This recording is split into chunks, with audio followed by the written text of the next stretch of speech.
Nagaan isiniif haa ta'u ana faarfataa caalaa qaanqeeti. Guyyaa har'aa walaloo gabaabaa tokko qabadhee isiniif dhiyaadhe.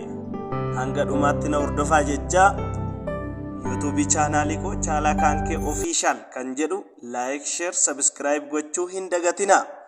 Mata duree walaloo koo akkas jedha. Ayyaa biyya lafaa ati moo jedha ittiin fufa.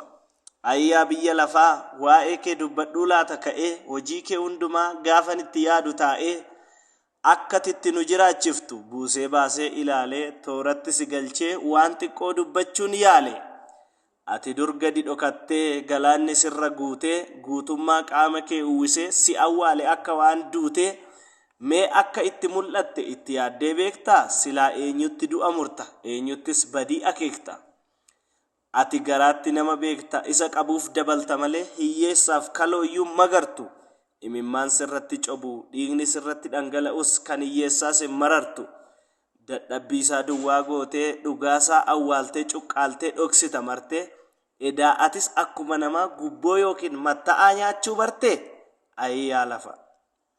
Isa tokko boonsitee isa tokko boossiftee isa tokko dammaa faannan tokko immoo harma gogaa hoosiftee inni kaan sirratti gammadaa inni kaan sirratti gaddaa. Jiruun kee tokko yoo kofalchiise tokko immoo mar'imaan waadda. Mee maaliif akkas goote maaliif namni sirratti wal caale maaliif garaan kee didee yaraaf gaarii wallaale.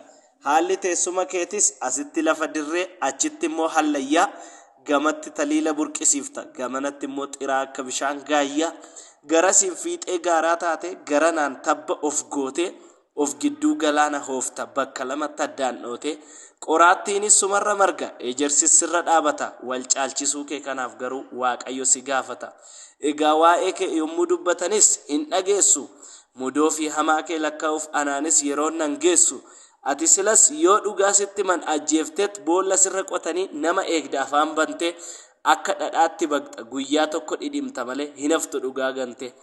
Hadhaa kee diddigda summii kee isa akka balfaa sin jibbe sin komadhe ayyaa biyya lafaa. Galatooma turtii gaarii like, share, subscribe.